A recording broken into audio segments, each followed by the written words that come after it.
Thank you, and welcome to this online forum on leadership in older age. So, my name is Marshita, and I'm the Policy and Advocacy Manager at COTA Victoria. It's my privilege to act as MC today. As we celebrate the Victorian Seniors Festival, we thought it would be fitting and useful to devote some time to exploring the ways in which older people play vital leadership roles, particularly roles that aim to change and enhance their communities. As the peak body for all older Victorians, COTA Victoria has a strong, enduring interest in supporting and advocating for older leaders. We'll say a bit more about that interest shortly. We're delighted to present this event today in collaboration with two other key statewide bodies, Leadership Victoria and Volunteering Victoria, each of which is vitally concerned with leadership development and support. We'll hear from them in a moment on their perspectives and the activities that they offer. Most importantly, today is about hearing from some wonderful older Victorians about their experiences in taking up leadership roles. We'll hear from our keynote speaker, Sue Hendy, who brings a real wealth of experience in supporting older leaders and in practicing leadership at many levels in the pursuit of older people's rights. We'll also hear from a panel of individuals with diverse experiences of community leadership, which we hope that you find both inspiring and practical. Before I go any further, I'd like to acknowledge the traditional owners of country and pay our deep respects to their elders past and present, as well as to any Aboriginal and Torres Strait Islander people joining us today. We come to you at COTA Victoria from the sovereign unceded lands of the Bunurong people of the Kulin Nation. In line with the theme of today's event, we want to draw particular attention to the profound role of Indigenous elders in nurturing community connections, providing guidance and sharing wisdom across generations. The continuing traditions of eldership, a concept which nicely encapsulates both leadership and ageing, have much to teach all of us. During this session, your cameras and microphones will not be activated. We can't see or hear you, but you are invited to post any comments or questions through the chat function. That's just at the bottom of your screen. If we don't get the chance to respond during the session, we'll make sure to take your input on board, get back to you, and we'll take this into account as we develop advice and advocacy on these issues. A final note that today's session is being recorded and it'll be available for viewing on our website along with complimentary material on leadership matters. So we're going to set the scene today's discussion by hearing from three organisations who are actively involved in supporting and advancing leadership in older age. To start us off, may I please introduce Ben Rogers, the CEO of COTA Victoria. Ben, all yours. Margita, and I'll apologise if I sound a little under the weather, but really keen and glad to be here with you today. So a core part of our mission at Council on the Ageing Victorian Seniors Right to Victoria is to amplify the voices of those with lived experience of ageing. We know that our advocacy will have little impact if it isn't clearly seen as coming from and being expressed by older people themselves. One way or another, older people's leadership is central to this. We also see leadership activity as a key part of the opportunities that enrich older people's lives and contribute to a satisfying and positive ageing experience. We know that social connection is crucial to mental and physical health outcomes, and that leadership is one way in which people are able to connect in with their existing and new communities. There are 7 main ways in which we work to support leadership in older age. First, we create direct opportunities for older people's leadership in our own work. This involves formal representation of our members on our internal advisory committees and the recruitment of older people to play peer education and mentoring roles in our community programs. If you are not already a COTA Victoria member, heaven forbid, I strongly urge you to sign up. It's free and offers plenty of opportunities to get involved and contribute to our work. So I highly recommend looking into it, but I am a tad biased. Second, we advocate for older people to be given leadership opportunities in public policy structures. A common part of the submissions we regularly make to reviews and inquiries is suggesting ways in which older people can play ongoing roles in advising on government programmes. A good example of this is the recent establishment of the new Victorian Seniors Advisory Committee, which is a direct voice to the Minister for Ageing, which has some absolutely incredible older people on it who are great leaders within their communities. Third, we undertake projects and advocacy to boost social and economic participation, recognising that it is this participation that allows and facilitates older people to be leaders in their communities, including in workplaces.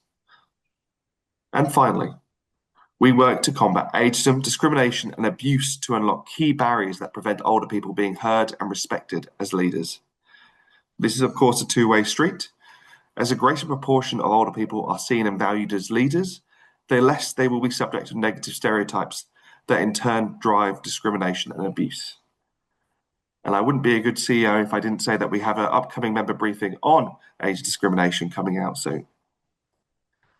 In promoting leadership, we are very conscious of the need to reflect the great diversity of older Victorians and the many diverse ways in which leadership can be exercised. Some of you will lead by being champions for change in policies and systems, representing parts of the ageing population on advisory groups or community boards, for example. Some will lead as activators or coordinators of other older people involved in community improvement activities, frequently as volunteers. And others will lead as entrepreneurs in business or social ventures, including those that create better services for older people themselves. And again, others will lead as influencers, in the wider sense beyond social media, spreading ideas that aim to advance social purpose outcomes. Whatever your preference and comfort zone, and at whatever level of society you want to play a role, we encourage for you to think of yourselves as leaders.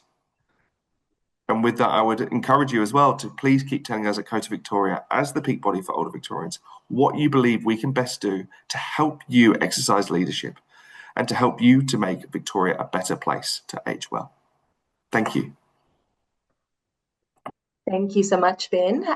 It's now my pleasure to introduce Catherine Ellis, who is the CEO of Leadership Victoria.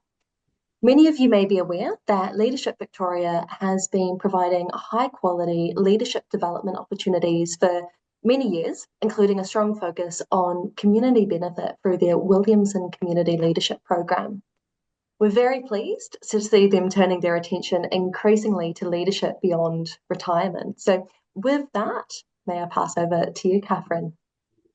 Thank you so much. And it's a delight to be partnering with COTA, and I really appreciate the invitation to be here today. As Rashida said, Leadership Victoria has a big focus on leadership generally, but very much with a community lens and a purpose-driven lens. And what we're trying to help achieve is an inclusive, equitable, sustainable society and community. And what we do to achieve that is we really build the leadership capability of people, but also their connections so that we can strengthen communities and mobilise people to tackle the big issues that society is facing and really solve those complex problems. Some of you may know us by our flagship program, the Williamson Community Leadership Program. I'm a graduate of that program myself 18 years ago, and I have to say it really put my career and my life on a completely different trajectory, and I've always been very grateful about how it opened up my eyes to a much broader Victorian community.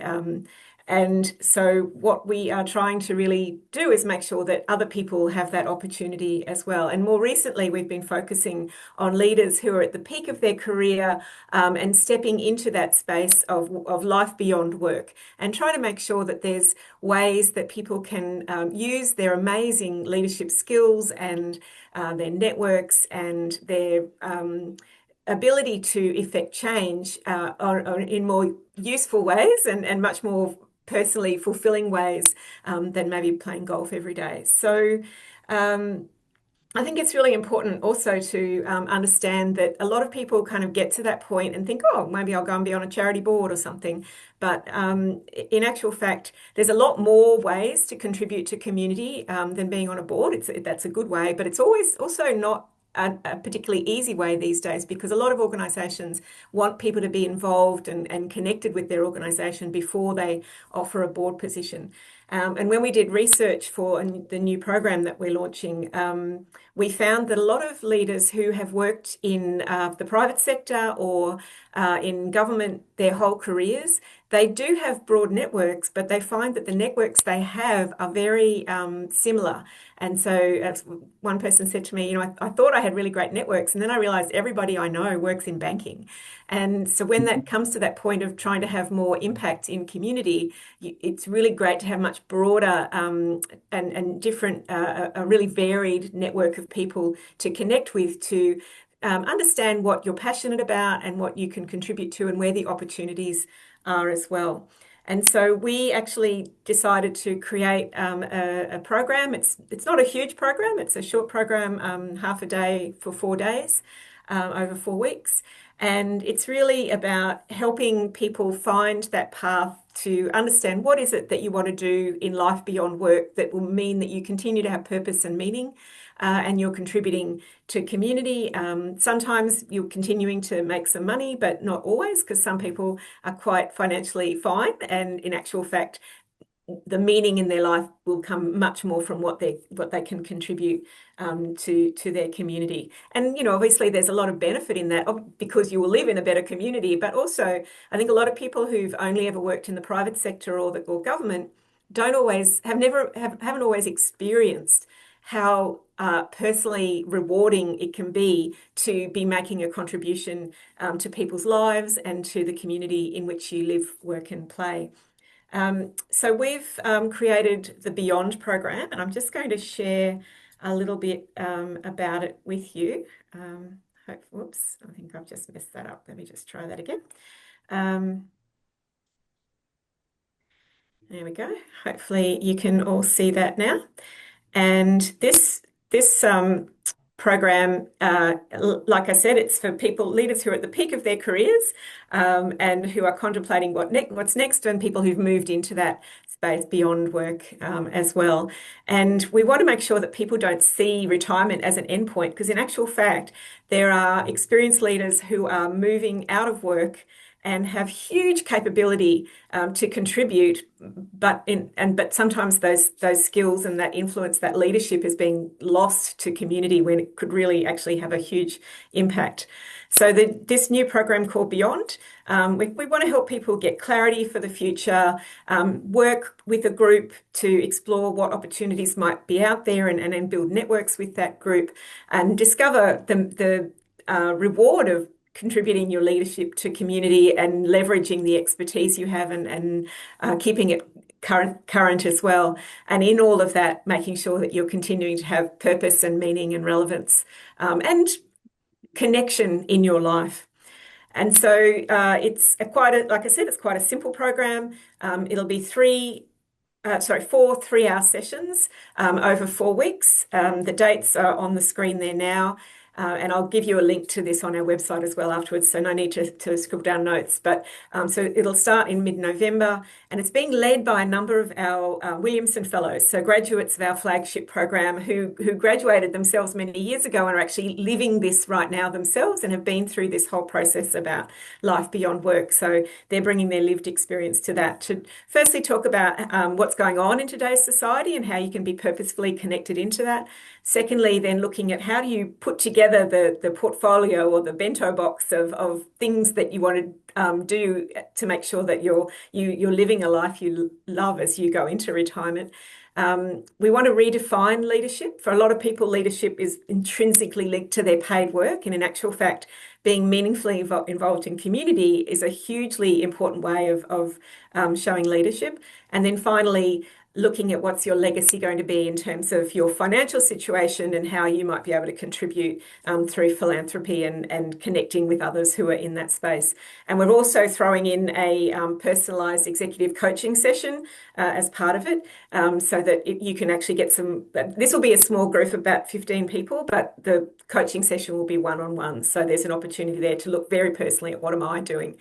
And this is the team that's delivering it. As I said, they're all Williamson Fellows, and you can see most of them graduated all of them graduated in the 90s, except me. So they're definitely at that same point in their lives and careers as all of you will be. And if you are interested, you can sort of scan those what do you call them, QR codes right now with your phone, but you can also go to our website, and I think COTA's going to pop the website link in the chat in this call for you so that you can go and learn more, and please give us a call. We'd love to see some of you in the program. As I said, it's new, so it's a pilot in some ways, and so you can actually help us shape it and make sure it's really perfect and useful for people like you who are really wanting to make sure that you're practicing your leadership in community and in society as you go forward into your life beyond full paid work and into retirement. So thank you, COTA. I really appreciate the time to share what we're doing. Thank you so much, Catherine. It's really fantastic to hear about the Beyond program, as well as the work of Leadership Victoria to support older Victorians and continuing to contribute to community by drawing on that experience that's accumulated throughout their lives. So I see that a link has been put in the chat there, but we'll also make sure that links to this program are sent out in follow-up to today's webinar. Great, thank you. Wonderful. So we have now Gillian Garner, who is the Policy and Projects Manager at Volunteering Victoria. Volunteering Victoria are the peak statewide body for volunteering. And we know that a lot of older people's leadership is done on a volunteer basis. So the volunteering system really is critical both to supporting that leadership and helping older people lead other volunteers. So I'll pass over to you. Thank you. Good morning, everyone. Unfortunately, our CEO couldn't be here today. He's involved in another workshop, but on behalf of Volunteering Victoria, we really appreciate this opportunity to talk to you about volunteering, but more specifically, what you can do for your respective communities by volunteering and what volunteering can do for you. As the state peak body, we advise and guide and support both volunteers and then organizations that engage volunteers, and we support those who manage and lead volunteers. In terms of volunteer leadership, we have a continuing professional development program and a mentoring program.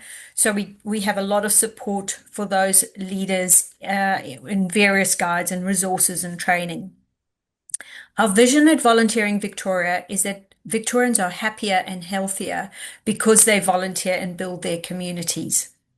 Many of you may already volunteer or may have done so in the past. Volunteers work generously and for free to deliver essential community services and programs across all sectors.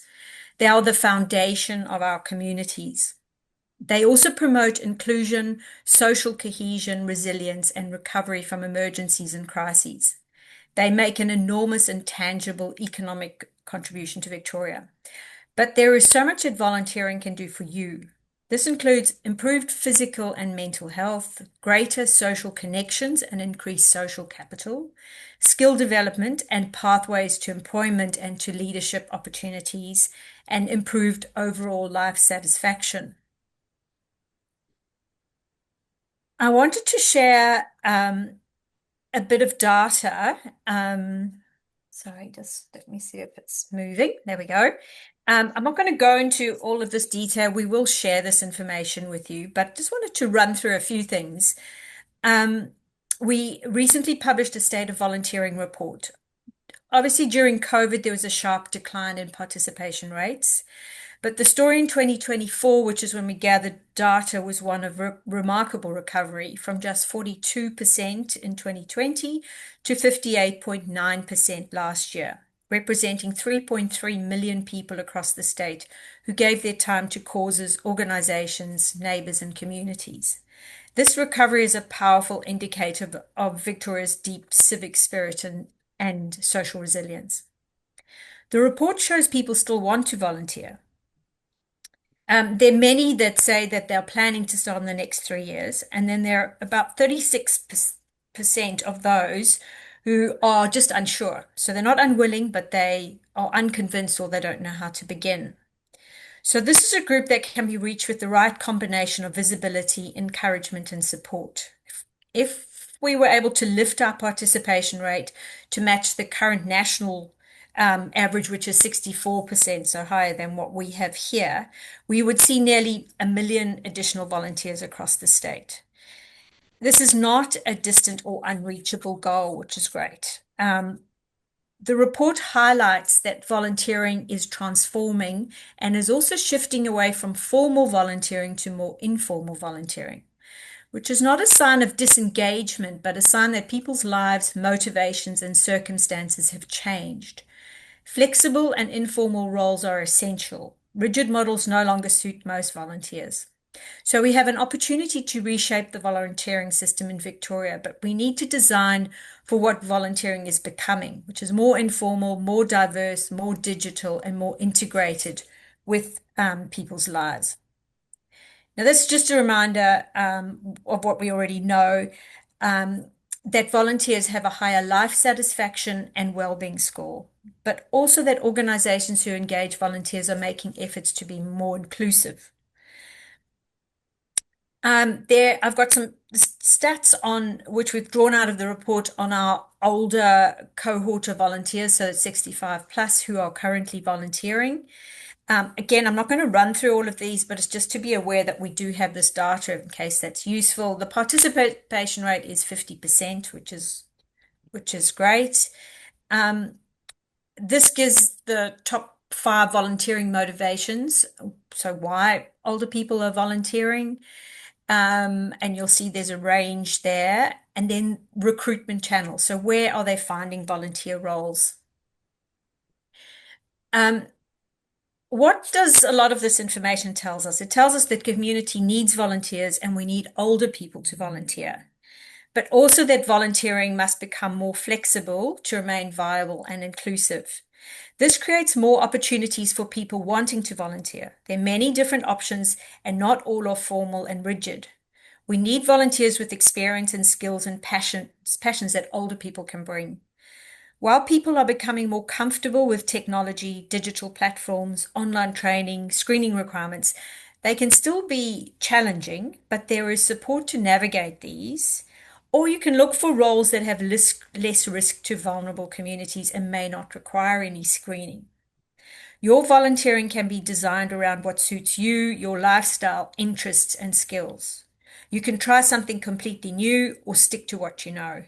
Within many of these roles, there will be the opportunity to grow and lead, if that is what you want to do, or simply be involved and help out. I did want to just highlight profile of leaders of volunteers. The average age is 54.7 years, and most of them have 12.8 years of experience. Okay, there's a very high proportion of women volunteers in this leader of volunteer area. But what it shows is that volunteering relies heavily on older volunteers for leadership, but also just in terms of volunteer cohort. The leaders of volunteers are the unseen infrastructure behind much of the state's volunteering. They train, support, coordinate people who give their time. But many are under-resourced and at risk of leaving the sector. So older volunteers have relevant skills and experience to take up these roles. If you're interested in volunteering, talk to your friends and colleagues, find out if and why they volunteer, and ask them how they got involved. If you're comfortable with internet browsing, you can search for roles online. You can filter your search to have a specific area of interest or a skill or time commitment location. You can also contact a volunteer support service in your area, or you can contact organizations directly. Go to your local community house or your neighborhood house, toy libraries, sports club, and you will find that they are looking for people to help. At Volunteering Victoria, we don't connect volunteers directly to volunteer roles, but give us a call. There are a couple of us who answer phones, and you can email us and we can help you with resources.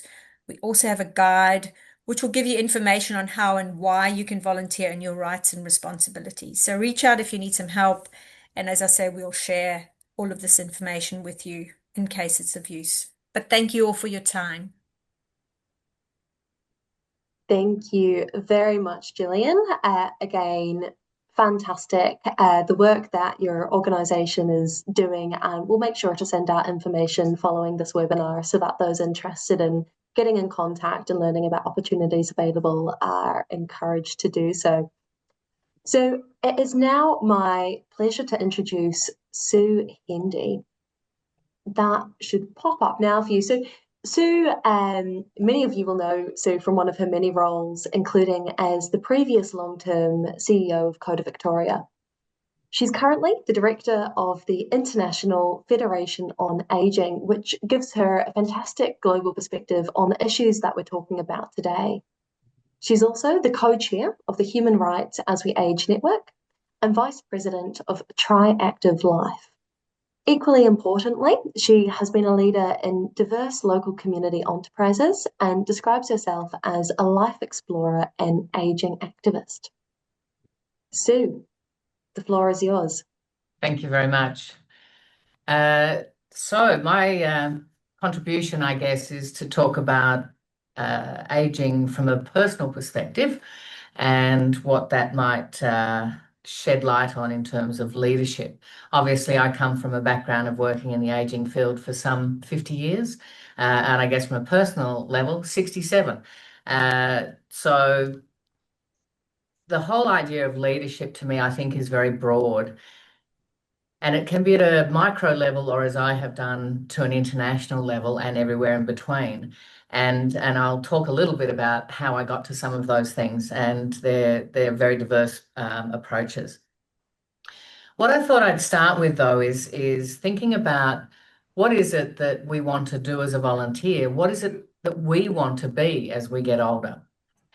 And what's the difference between paid and unpaid work? Obviously, a lot, but in terms of what we do, does it matter? A lot of the work I do now is still the same as I did when I was at COTA or other roles, but unpaid. I still spend as many hours, I put in as many late nights. You know, it doesn't seem to have shifted in terms of what I do, except I choose to do it. And I think that's possibly one of the differences. So when we get up in the morning, who do we want to be? Who do we want to spend time with? And what do we want to do? And what gets in the way of that? And I think ageism for me is the big kick in that we're often told, oh, older people don't do those things, or we're talked about and not engaged with, or all the things that we know are the barriers. And I guess the quickest way to understand ageism for me is to say, or is to tell a little story about a guy who goes to the doctor. And he says to the doctor, look, I've got this really sore knee.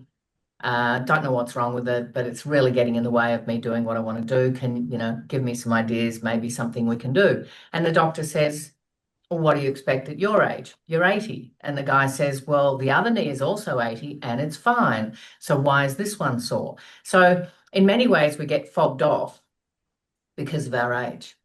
And we don't get proper treatment. I heard the other day there was a woman, 71, presented to hospital with a broken arm. They said, if you were younger, we'd operate. That is not an offer that we should accept.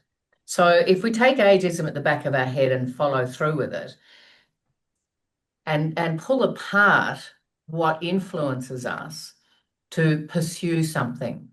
Now, I've been passionate about human rights and ageism probably since I worked at Willsmere 50-something years ago. And I saw that there were some movements happening around the International Convention that I wanted to be a part of. So I started ringing people saying, I want to be on your committee. Now, I guess I do come with a little bit of a background and therefore I wasn't just being annoying. But I think that's the thing, that pitch in where you think you want to be, not necessarily where other people invite you to be. the Duda Gala Age Services Board, I saw an ad and I applied, got interviewed and got on, and I've been sitting on that board for a number of years. So different ways we get into these things.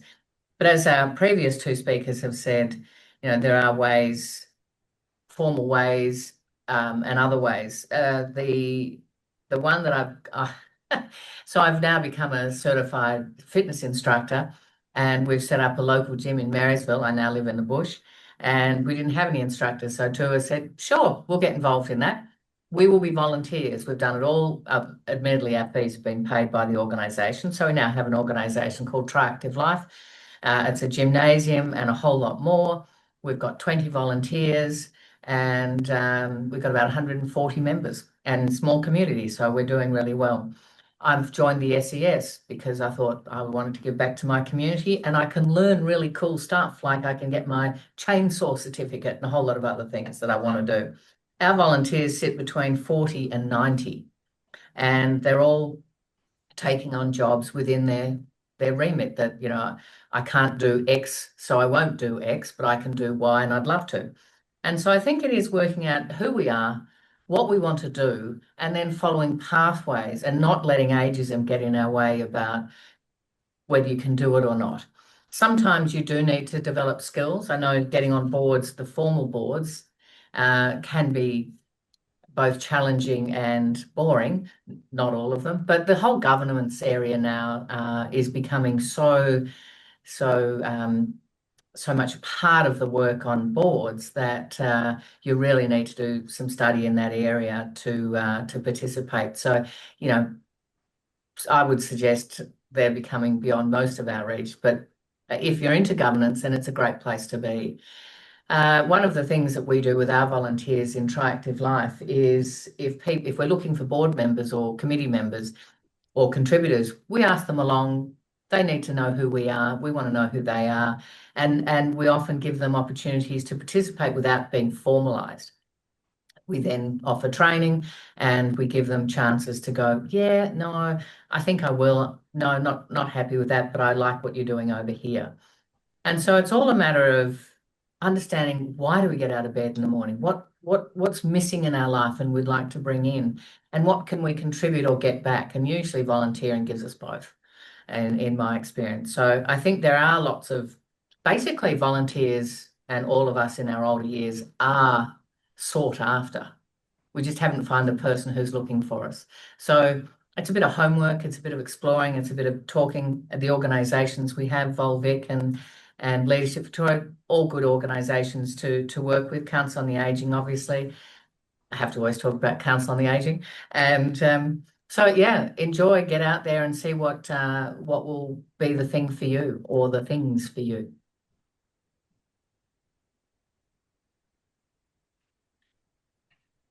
That's Thank enough from me. you.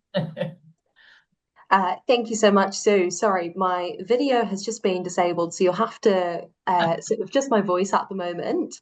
Now, I would like to introduce our panel, the highlight of today's event. I'll be handing over, there we go. I'll hand over to Martin now and our four panel members. So we've got Paul Higgins, Peter Sutton, Vic Perry, and Brenda Appleton. Thank you all so much for your contributions to this panel. Very much looking forward to hearing from you. I'll pass over to you now, Martin.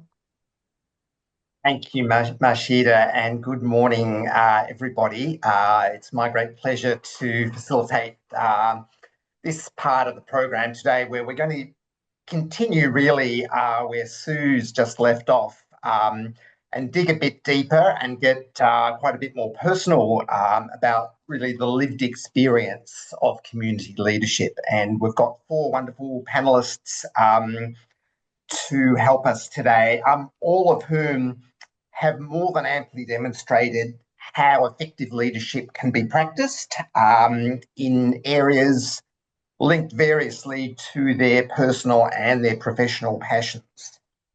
We're very grateful to all four who I might say have absolutely volunteered to share their reflections today. No arm twisting was required at all. I won't steal their thunder at all by saying too much by way of introduction, but just let me very quickly tell you about these four wonderful people, and then we'll get into a Q&A style session, hearing from each of them. So to start, I would like to introduce Brenda Appleton, who has played an absolutely huge leadership role in advocating for queer and diverse communities in Victoria. She has an Order of Australia and a Victorian Senior of the Year award to testify to that, amongst many other recognitions. And Brenda is at the moment also a member of the Victorian Minister's Senior Victorians Advisory Committee that we referred to a little bit earlier today. So it's fantastic to have Brenda with us today. Second, we have Paul Higgins, who really brings an entrepreneurial energy to leadership, both in his professional work as a futurologist and in quite a few other areas, including community and veteran sport. And Paul is a great friend of COTA and Victoria, and amongst other things, is a member of our policy working group. Third, we have Peter Sutton, who brings a real wealth of very grounded experience in rural Victoria to his advocacy and representation on a whole range of local issues, as well as his involvement in a number of national policy structures, particularly in the welfare realm. Really pleased to have Peter along with us today. And last but not least, I'd like to welcome Vic Perry, who tells us he's recently retired after more than 30 years working in health promotion and health advocacy, particularly around HIV and the queer community. And both as a peer and a professional, he's brought lived experience to that kind of leadership, but also has been very interested and involved in supporting leadership by others. So really looking forward to hearing from Vic as well. So I am going to kick off really by asking each of our panelists in turn a few questions. And the first really is just an invitation to give us a quick snapshot of some of the key leadership roles that you've played, and perhaps tell us a little bit about how you got into those leadership roles. And I think we're particularly interested to understand a bit about what was the transition from your previous career, previous life experience that got you into those particular community leadership roles. We might start, if it's okay with you, Brenda, if you could kick us off on that question. Fantastic. Thank you, Martin, and hello, everyone. I'm an out and proud trans woman, and my pronouns are she and her. I turned 75 earlier this month and live in Brunswick in a co-housing community. I started volunteering more than 25 years ago at Seahorse Victoria, which is a social club for trans and gender diverse people. I soon became the treasurer, and this was helped by being a qualified accountant. I think if you join a volunteer organisation, it's very helpful to become involved and contribute in any way you can. It is helpful to join a group which you are passionate about and can participate and contribute for a period of time. If you want to see and make change, it takes planning and time and needs a longer commitment. After Seahorse, I joined Transgender Victoria and spent 21 years on the committee, including 17 as chair. My volunteer work was largely involved around advocacy for my community. My working life in the corporate sector and my involvement in the development and execution of strategic plans and contract negotiations was very helpful. My involvement with TGV and the networking which it entailed contributed to being appointed co-chair of the Victorian LGBTI QA+ task force for 2 terms, and also appointed to Victorian Mental Health Task Force, both areas of interest for me. Today I'm a member of the Senior Victorians Advisory Committee, co-chair of Pride and Ageing Expert Advisory Committee, and have just been appointed to the Marybick Older Persons Reference Group. So very much pivoted from, I guess, LGBTI matters to LGBTI and ageing matters as I age myself. Thank you. Great, thanks. We'll come back to some of those particular issues a little bit later, but I might move now. Paul, would you like to tell us a little bit about how you've managed that transition from professional interests to other leadership roles? Oh, thanks, Martin. So I've essentially got 2 leadership roles in my semi-retirement.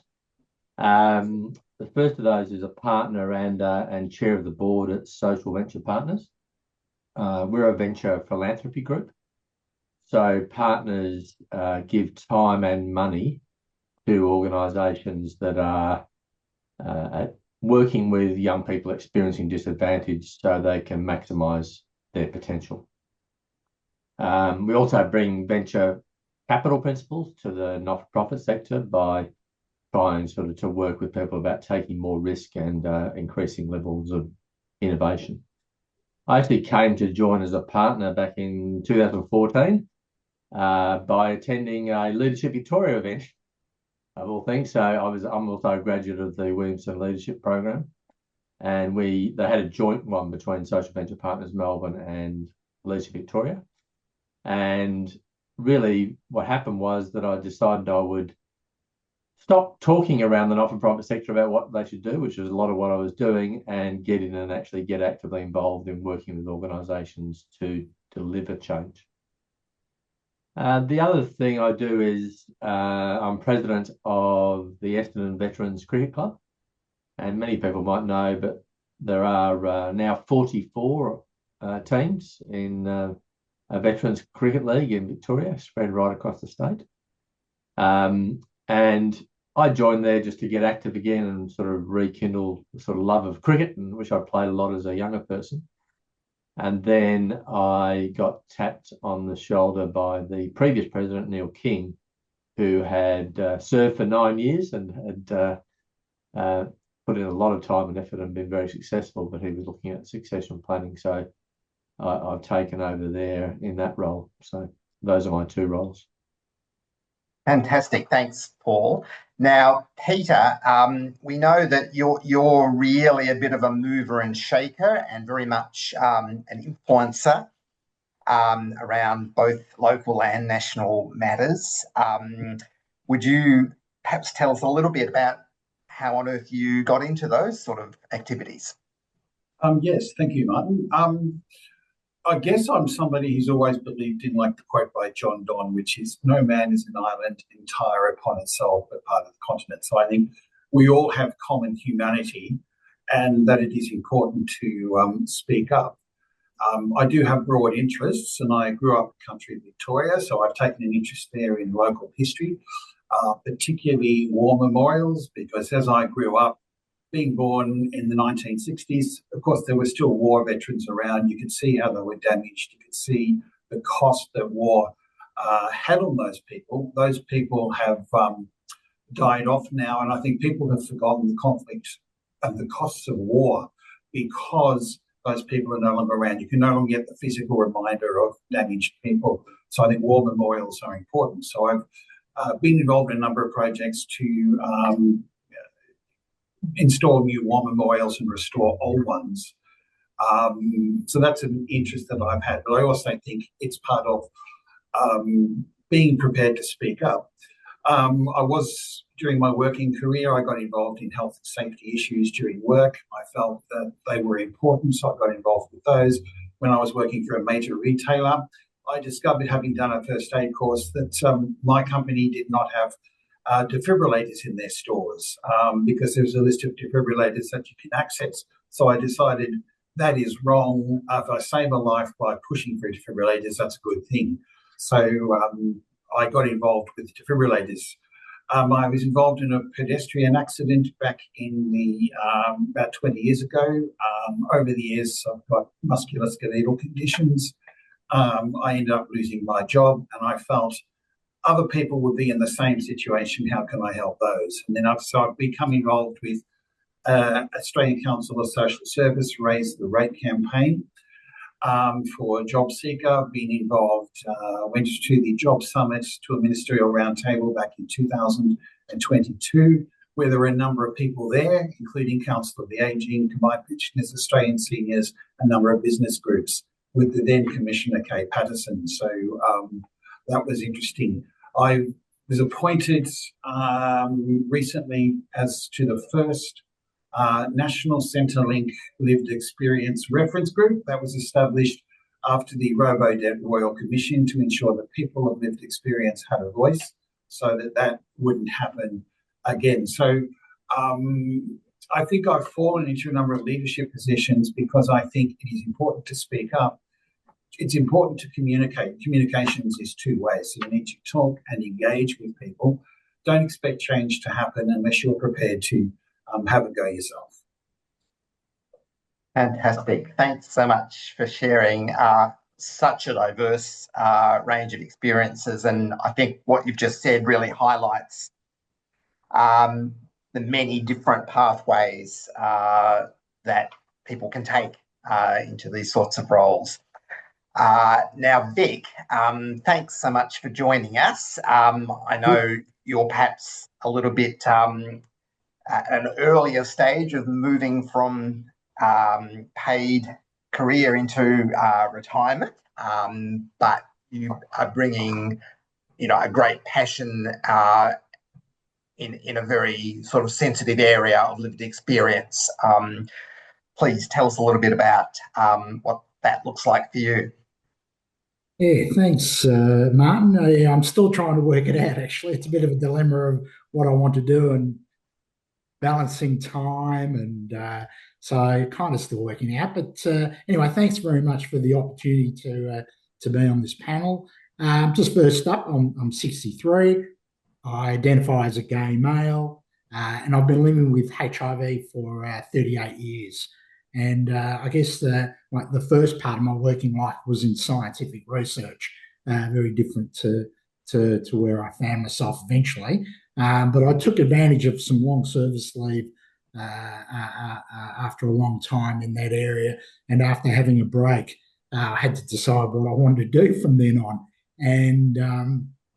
And I was always told that I was pretty good with helping others and guiding others in terms of emotional health, particularly when dealing with challenges, and gave me an idea to volunteer for the Victorian AIDS Council, which is an organisation in Victoria that supports people with HIV, as well as has a broader agenda with LGBTIQ plus people as well. And even though I started as a receptionist, and as anyone knows, he does reception, you get to talk to a lot of people. And I found myself connecting with a lot of people and informally helping and guiding other people with HIV along the way. And I guess that helped bring along an opportunity where I was given a job as a health promotion and peer support. So with that lived experience that I had in terms of HIV, I have been working for many years now in general health promotion in terms of guiding people how to manage their HIV and including treatments. I guess in the last few years, I've been focusing on older people with HIV and particularly in the area of self-management, which I found that one great way to have control and to, I guess, improve or enhance quality of life is self-management, is knowing how to look after yourself. And that adds to, agency, because it's about agency and control. And if you know how to do it in a way that improves your quality of life, that's a fantastic thing. And in terms of leadership, I guess over the years with personal and professional development, I went from informal to formal and leadership roles where I wrote curriculum for and developed workshops for people with HIV, and in later years, leadership workshops that develop leadership skills as well. So in order basically to help people become leaders and do the sorts of things that I've been doing for all these years. So I like to think I've contributed to, in that sense. Yeah.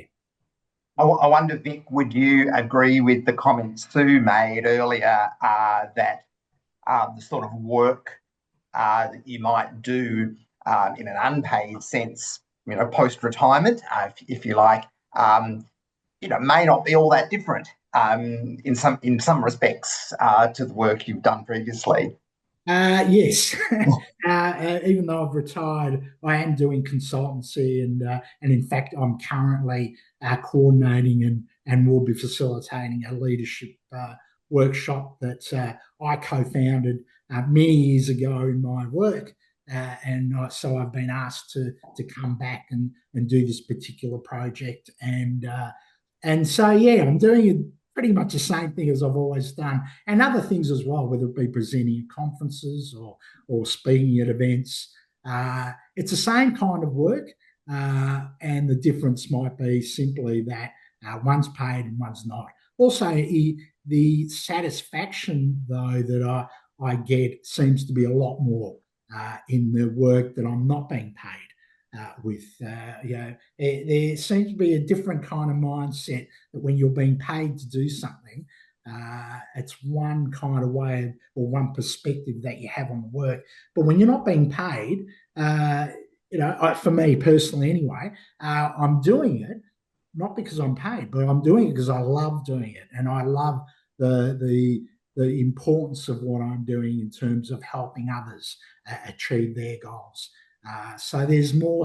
I feel more satisfaction in the fact that I'm spending all this time and effort in doing something I'm not even being paid for it. But it just seems to mean a lot more.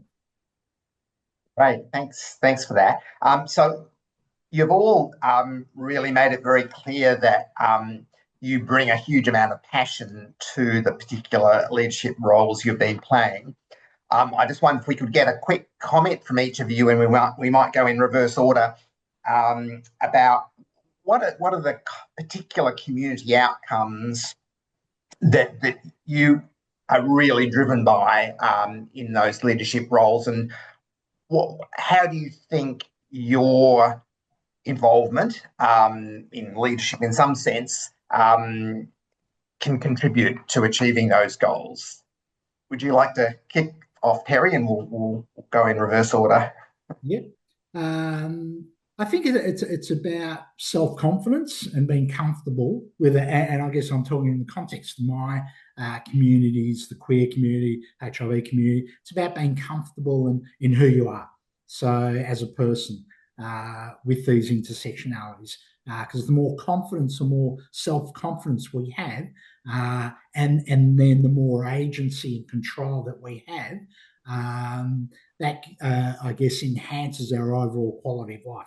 We often talk about quality of life at an individual level, but there's also quality of life at a community level, and how that community sits within the broader context of the global, and I'll go that far, but as a larger population, where do we sit in that larger population? And so if we have confidence and agency, control, and respect for ourselves, which will hopefully, because of that, get respect from the other communities, I think that's important, and that will be a great outcome. And I guess it's in terms of the interaction that the various communities have with each other. If there's harmony in that, that's a good outcome.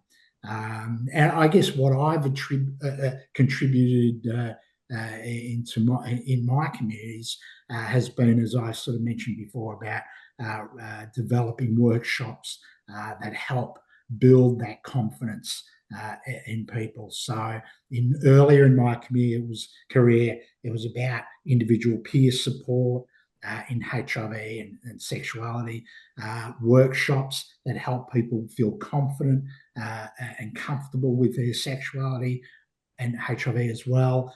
And then it went into developing leadership skills in people to not only be comfortable and confident in themselves, but to feel that they're playing a bigger part in the larger community and helping others feel comfortable and confident in themselves.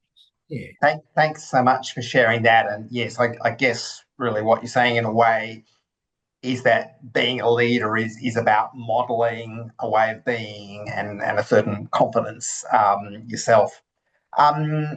Peter, what about you? What are the outcomes that you are really driven by? Community outcomes, I think it's that I am motivated by. I like to look at the big picture. Some people tend to look at the little details. Some people tend to look at the big picture. But I would say that a big picture is made up of the details. That's what makes the big picture great. To achieve that, I think empowerment and personal agency is a great outcome. It's essential that people are engaged in participation so that they are engaged in their own life. They have personal agency. Volunteering helps that, whether it be through volunteering for a health organisation. Improved health means better outcomes for individuals. If you're engaged with social justice issues, that leads to better outcomes for the individuals concerned. It's also essential that they have a voice, that they are heard, that they are able to engage. All these lead to a better quality of life for everyone. Enhanced happiness, greater joy, greater participation. We all benefit from it. And I do think, as I said, important to think globally and act locally, and we're all better off if we understand our common humanity. Excellent. Thanks so much for that. Paul, whether it's sport or another part of your activities as a leader, what do you really want to see change in society? Well, on the detail level, as Peter was talking about, at the Essendon Veterans Cricket Club, essentially we're about giving people the opportunity to be active, stay physically active in their older age, and be socially connected. So Paul McDonald, our captain, talks all the time about we're just a men's shed in whites. And so we get together and are socially connected, but we also wrap our arms around people that are struggling. So, for example, in the last couple of years, we've had 2 players who've been experiencing dementia. And, people rally around to help them continue to participate by picking them up, and we make sure they still get a crack even though their capabilities may have reduced down significantly. So that's important. And that's, the league now, say, has 44 teams, so that's sort of spread right across Victoria.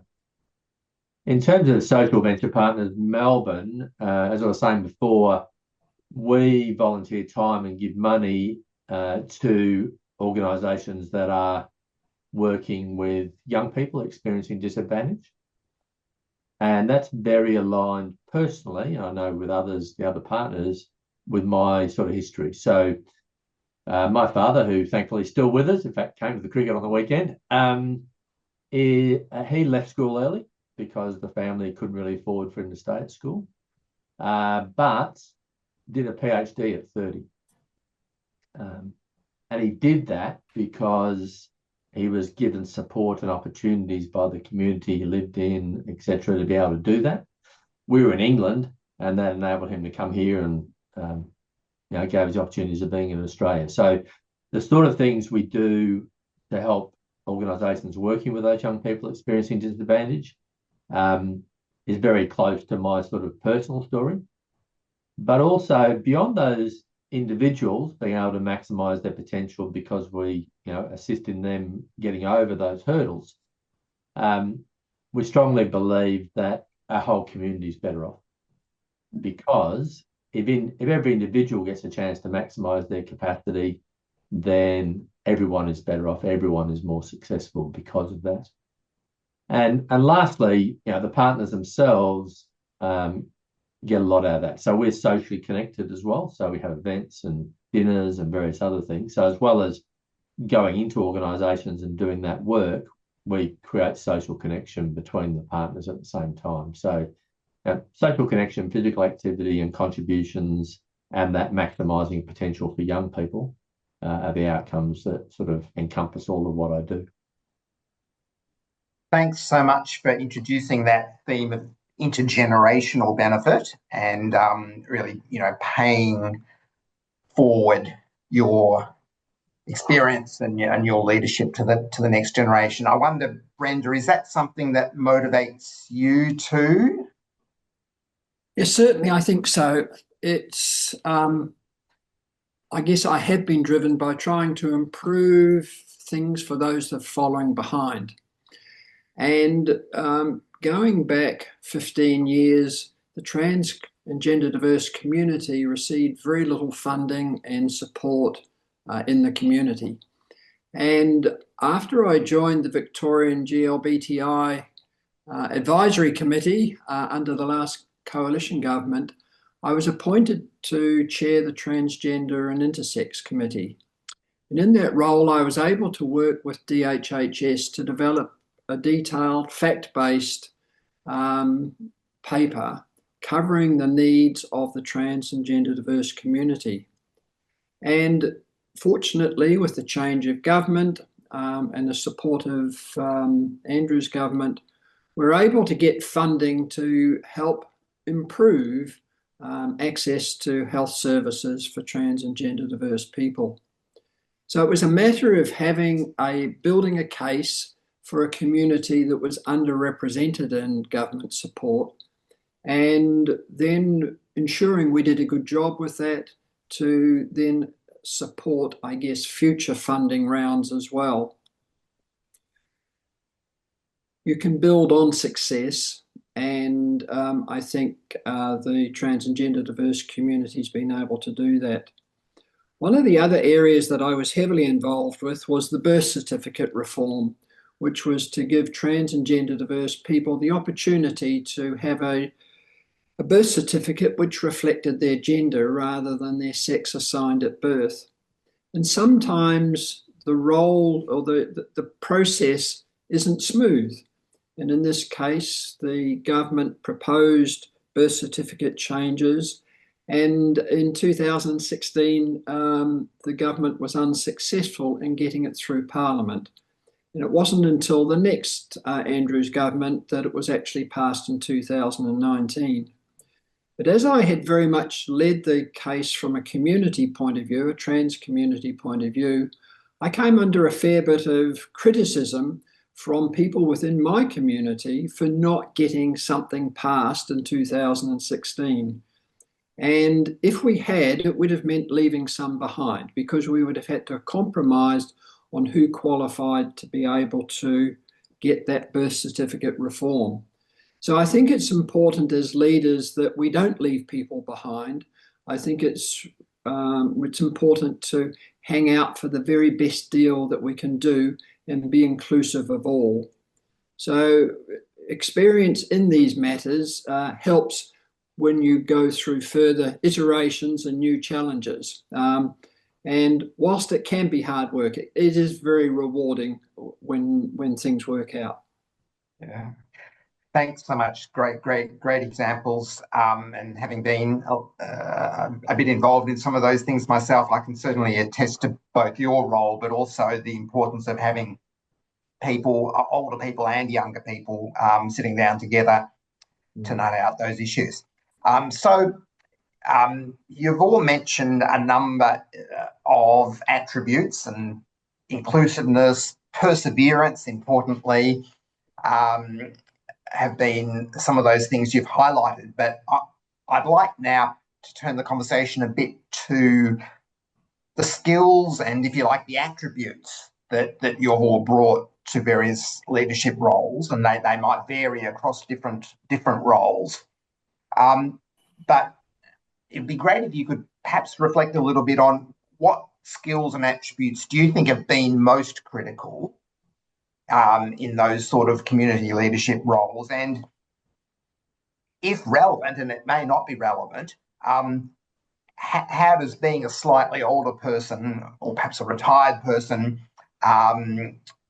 affect those attributes, and how you're able to use them to good advantage in leadership? Brenda, having raised some of those issues, do you want to kick us off on that question? Thank you. Yes. I had 35 years working in the corporate world, and in that I worked, I'm a New Zealander, I was born in New Zealand. I worked in New Zealand, Australia, England, and Southeast Asia, and China. And through that, I developed strategic planning and execution skills and a lot of negotiation skills. And I think that those skills have been particularly helpful with the work I've done as a volunteer over the last 25 years. The thing that I've enjoyed most has been the strong networks and connections to community that get built through that period of time.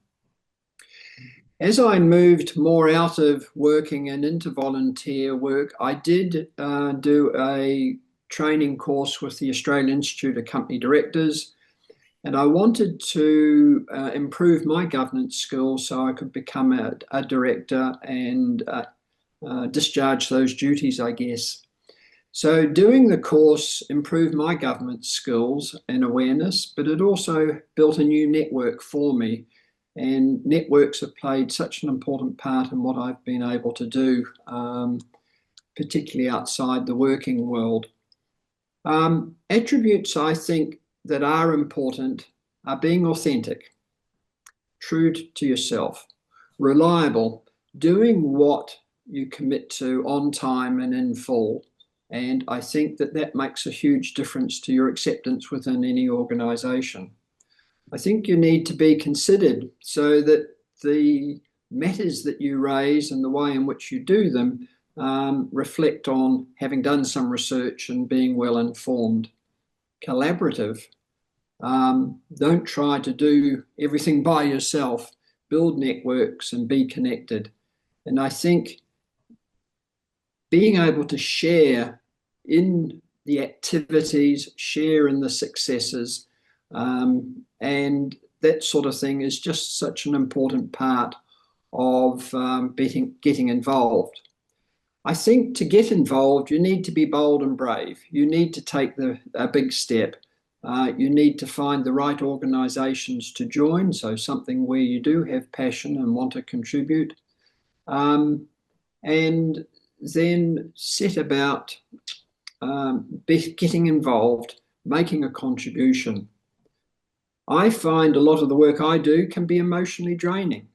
And therefore, self-care, looking after yourself from a physical and mental health point of view, is an important part of it. And taking time out from time to time to look after yourself and just check in with others rather than take it all on yourself. So it's important, if you're going to be able to continue to contribute, that you do look after yourself. Thanks. Thanks, Brenda. That's terrific advice. Paul, I wonder, what's your reflection on the way in which different skills and different attributes come into play as you move perhaps from your sort of mainstream professional career to leadership in the community beyond retirement? Well, I think the reason I've become sort of a director and chair in those organisations, president, etc., is a function somewhat of my history. So I've been company director on a couple of commercial boards and industry boards, etc. So I had a long history of that. But I think the main thing I brought to it has been willingness to have a crack. A few years ago, I won my age group triathlon at the Warrnambool Sufferfest.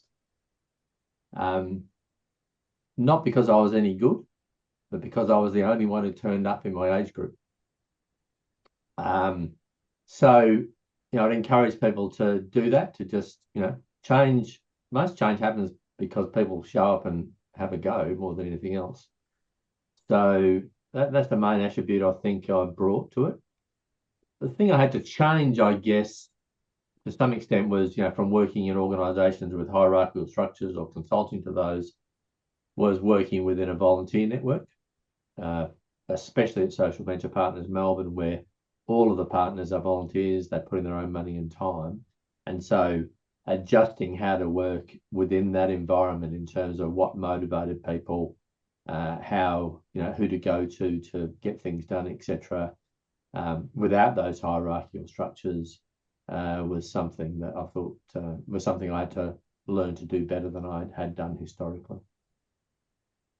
Thanks very much indeed. Peter, I wonder, in answering this question, whether you might reflect a little bit on how some of the skills and attributes that older people bring to leadership are seen by other people in the community, in organisations and positions of authority. And, does that sometimes prove a barrier, or on the opposite side of the coin, do people really appreciate those attributes?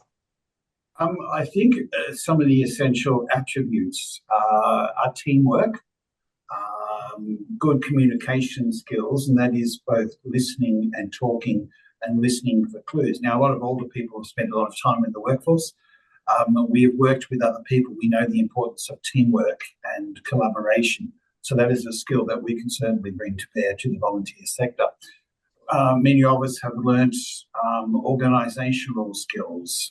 We've learnt the importance of time management and planning. We have also learnt to take a long-term view rather than a short-term view.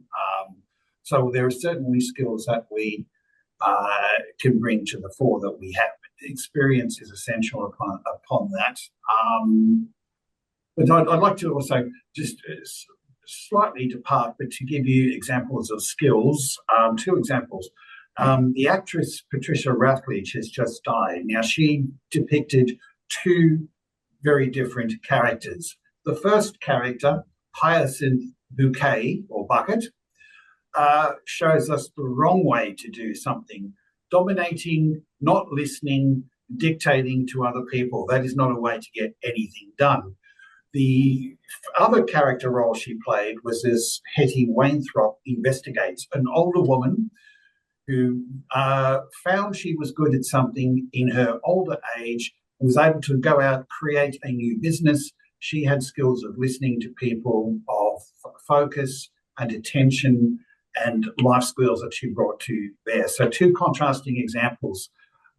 The right way to do something, the wrong way to do something. So from a skills perspective, I think it's important to engage with people, to listen to people, to talk to people, and to bring an organisational perspective, working with others in collaboration, and to take a long-term view and not to give up. So determination and perseverance is part of that. Another project I've just got myself involved in all honesty, I think it's a 20-year project.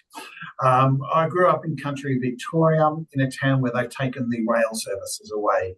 The communities I grew up with are now ageing. So the last censuses have showed older populations. The transport is, I grew up in Cobram. If you want to take public transport, it's train to Shepparton and then a bus. Buses are difficult for some older people, and then you're climbing up and down. It's harder to change vehicles, etc. I'm trying to bring rail back to Cobram. So I know it's going to be a long, long project, and already I'm encompassing difficulties. People are saying, oh, it's too expensive or it won't work. Whereas I am trying to build up momentum now by creating awareness of it, and I'm thinking the long term, and I have a long-term strategy getting people to talk about it, then trying to get a committee and so forth. But it's a 10 to 20-year project. So it's essential to take a long-term view, not like politicians who take what's going to happen in the next 3 years. Well, we wish you the best of luck with that, Peter. I wonder, just one quick follow-up question. Sue, in her presentation, spoke a bit about ageism and the barriers that can be presented by societal attitudes towards older people. Is that something you have ever experienced as a barrier in some of the things you've been involved in? I have struck it in my career at a department store. A manager of that department store basically makes the assumption that older people aren't as fit physically or mental. And this particular person said to me, if I had my way, I would terminate everybody over the age of 50 and replace with young, fit casuals. So that is an attitude that some people have, that we don't have the ability to adapt, that we are set in our ways. He also said to me, our younger people are more malleable. I think that is a falsehood. We have learned from experience that things can change. We have learned to adapt as part of our lives. But ageism is largely perception. We all know that we're capable. We know that we're competent, but there is a perception that if you get older, you're ill more, you're less able to adapt, you're not malleable enough anymore, you're set in your ways, you can't understand technology, and that the world is different than the one you grew up in. But we experienced a lot of change, and we have learned to go with the flow. Yeah, thanks for that. Vic, if I can turn to you and perhaps feel free to add anything on that question, but if you could perhaps kick us off on what will be our final question, I think, looking at the time. We heard from Catherine from Leadership Victoria and Gillian from Volunteering Victoria earlier in this session about some of the excellent initiatives they're taking, but really keen to hear from each of you about the kind of leadership development and support activities that you think would be most helpful. They might be formal programs or they might be very informal activities. And I know, Vic, you're involved in some of that leadership development in the HIV/AIDS area. What do you think are some of the essential characteristics of that support that we should perhaps all be thinking about? Characteristics of that support, as in formal or structured support? Yes. What sort of support and what sort of programs or what sort of activities might be helpful?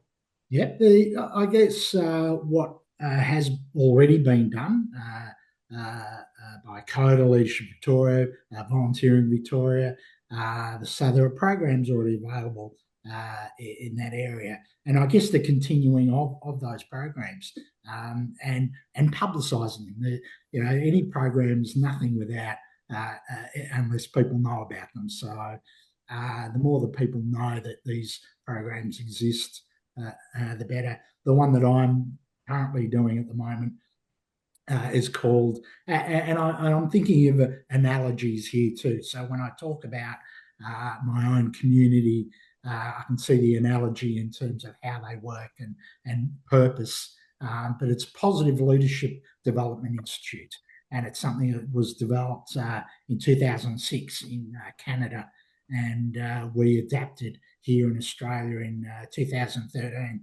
And we've run about 25 workshops with 300 participants so far.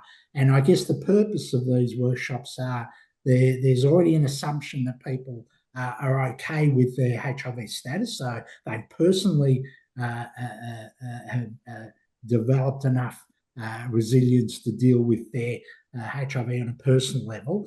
But this particular workshop that we do, PLDI, as we call it, the acronym, goes further, and it talks about how a person can contribute and get involved with their community and be a leader which is another, I guess, firm way of building resilience and dealing with HIV and contributing to the community. And I guess that's the thing, that it's organisations. The particular organisation I'm working with is the National Association of People with HIV Australia. So it's an umbrella body of state-based orgs. But when there's support from at an organisational level of programs such as these, where they encourage people to participate and through the involvement of these workshops, inspire and encourage people to become leaders and to I guess help them contribute to the communities. And this is something that already is done in the aging space, but there's room for more. Certainly we can do a lot more in this area. Which is something I'd like to get more involved with. I feel I can do more given the opportunities. But yeah, it's we can support each other at an individual level, but there's only so much we can do without the support from organisations providing the opportunities to encourage and get people to develop their personal skills. And this is by way of programs that currently exist. Yeah, fantastic. I might just, given the time, just throw it open to the other panel members. Do you have any particular comments that you might share about support initiatives, things that you think would be helpful, or indeed things that you wish might have been available when you were setting out on various community leadership pathways? I'm happy to jump in here. I think you need to have support networks, so both formal and informal, with different objectives. What I mean by informal, just people get together for maybe a lunch or a morning tea or an afternoon tea, where people can network with others, talk to each other, see that, because Vic has in the past, as part of the Beyond Aging campaign, also spoke about the importance of peer connection, which I totally agree with. So peer connection can be achieved by informal gatherings, by morning tea, afternoon tea, supper, night at the theatre, cinema, whatever. So you need to have those informal things where people can work with each other. You also need to have formal training sessions, because many of the issues that impact us are quite complex. So from the 1st of November, I think it is, new My Aged care reforms come in. That's complicated. So you need, particularly for the people involved in the advocacy space, you need to understand the changes. So that's where formal training sessions or seminars, etc., are important. Aged care, nursing homes, etc., that's another highly complicated area where people would need training. And now the community sector, non-profit sector, is huge. It ranges from, in country towns, the small local cemetery trust, where you've got voluntary trustees. It ranges to the people doing the Meals on Wheels, to the people doing social support to the isolated, like aged and the ill. It involves sports clubs, like Paul's cricket thing. That's brilliant initiative, bringing social connection to people and helping the intergenerational barriers. So there needs to be a range of supports. Volunteering can also be expensive. So sometimes volunteers may need financial support. Many of them, as Patricia covered, I think, or one of the figures was covered today, not Patricia, my mistake. But we were looking at the number of volunteers. The average age, I think, was 57. So many people are retired. They're on fixed incomes now. Volunteering can be expensive, whether it's petrol to and from the volunteer engagement, whether it's working with children check or a police check. Some organisations pay for it, some don't.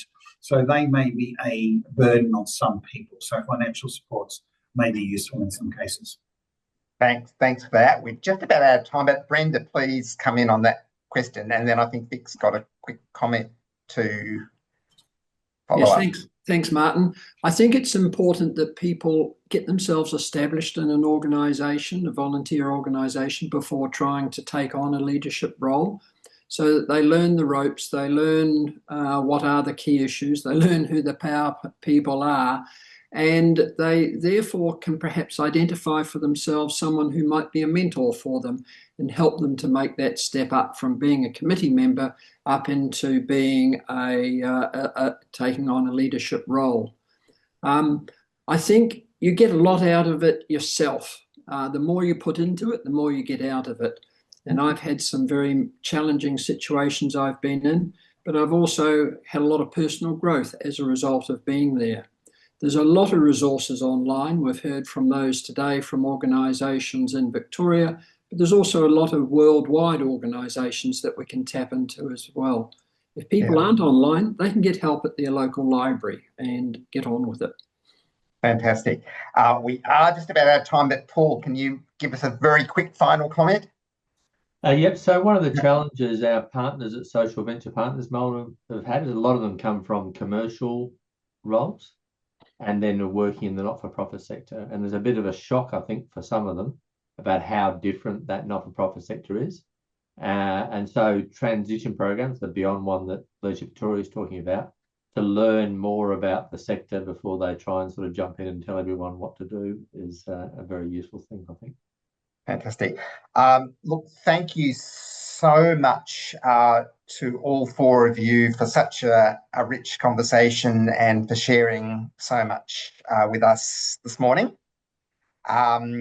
It's been very inspiring and also suggested a lot of very practical issues as well. So many thanks, and I will hand back to you, Marshita, to wrap us up for the day.